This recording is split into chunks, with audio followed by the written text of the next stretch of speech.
కర్నూలు జిల్లా Unani medical college Urdu university అభివృద్ధికి కూటమి ప్రభుత్వం చర్యలు చేపట్టిందని రాష్ట్ర ఉర్దూ అకాడమీ డైరెక్టర్ ఫారూక్ షుబ్లీ వెల్లడించారు. వైసీపీ పాలనలో ముస్లిం మైనారిటీల అభివృద్ధి సంక్షేమం తిరోగమనంలో ఉంటే ప్రస్తుతం కూటమి ప్రభుత్వం అభివృద్ధి పదంలో ముందుకు తీసుకెళ్తుందని అన్నారు.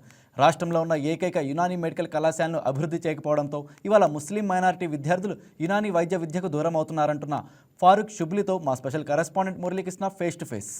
మెడికల్ కాలేజ్ కమ్ హాస్పిటల్ కి సంబంధించి కూటమి ప్రభుత్వం డెవలప్మెంట్ చేయడానికి ప్రత్యేక చర్యలు చేపట్టిందని చెప్పవచ్చు. ముఖ్యంగా కర్నూలు జిల్లాలో ఉన్నటువంటి ఈ మెడికల్ కాలేజ్ కమ్ హాస్పిటల్ కి సంబంధించి డెవలప్మెంట్ ఏ విధంగా చేయబోతున్నారని చెప్పి ప్రస్తుతం మనతో పాటు తెలుపడానికి డైరెక్టర్ ఉన్నారు. మరిన్ని విషయాలు అడిగి తెలుసుకునే ప్రయత్నం చేద్దాం. సార్ చెప్పండి సార్, ముఖ్యంగా ఇటీవల కూటమి ప్రభుత్వం వచ్చిన తర్వాత దీనికి సంబంధించినటువంటి డెవలప్మెంట్ ఏ రకంగా చేయబోతుంది? ఇక్కడ ఉన్నటువంటి ఏదైతే పరిస్థితులు ఉన్నాయో, లేకపోతే ఏదైతే అభివృద్ధికి నోచుకోక ఇన్ని సంవత్సరాల నుంచి పూర్తిగా ఏంటంటే కుంటుపడిపోయి ఉందని చెప్పేసి అనేకమైనటువంటి సమస్యలు వీళ్ళందరూ కూడా మా దృష్టికి తీసుకుని రావడం జరిగింది. కానీ ఇక్కడ గమనించాల్సినటువంటి అంశం ఏంటంటే 50 సంవత్సరాలు పూర్తి చేసుకున్నటువంటి శుభ సందర్భంలో ఏదైతే ఉర్దూ అకాడమీ ఎస్టాబ్లిష్ అయ్యి 1975 31 డిసెంబర్న ఉర్దూ అకాడమీ ఎస్టాబ్లిష్ అయింది. 2025 31 డిసెంబర్న ఇన్షాల్లా 50 సంవత్సరాలు పూర్తి కాబోతుంది. దీనికి గాను సురూరే ఉర్దూ మహోత్సవ్ అని చెప్పేసి ఒక వారోత్సవాలు లాగా ఉర్దూ భాషకి సంబంధించి తీసుకోవడం జరిగింది. ఇందులో భాగంగా మీరు గమనిస్తే కనుక ఈ దేశంలోనే కనుక మీరు చూస్తే కనుక ఏకైక నాయకుడు ఎవరైతే ఉర్దూ భాష అభివృద్ధి కోసం కానివ్వండి, మైనార్టీల అభివృద్ధి కోసం కానివ్వండి, వారి యొక్క అభ్యున్నతి కోసం కానీ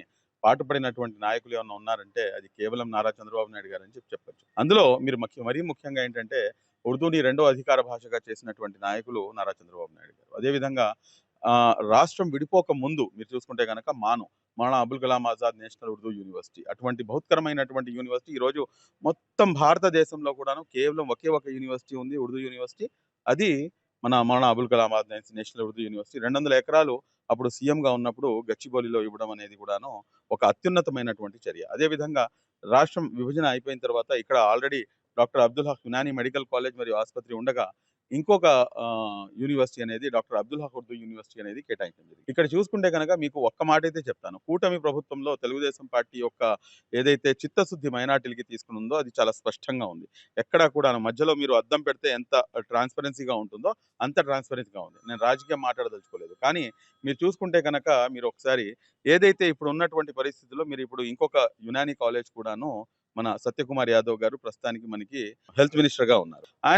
ఆయన యొక్క కృషి వల్ల, అదేవిధంగా కూటమి ప్రభుత్వం యొక్క కృషి వల్ల, అదేవిధంగా రాయచోటిలో ఉన్నటువంటి మన రాంప్రసాద్ రెడ్డి గారు కానివ్వండి, మన రవాణా శాఖ మంత్రి గారు, అదేవిధంగా మా మైనార్టీ మంత్రివర్యులు ఎన్ఎండి ఫారూక్ గారు కానివ్వండి, వీరి యొక్క కృషి వల్ల ఇప్పుడు ఇంకొక కాలేజ్ కూడాను మనకి రాబోతుంది. ఇంకా చేస్తే మేము చేయకూడదు అన్న నెపంతో దాన్ని పూర్తిగా ఏంటంటే అభివృద్ధి కుంటుపడింది. కాబట్టి అటువంటి పరిస్థితి ఇప్పుడు లేదు.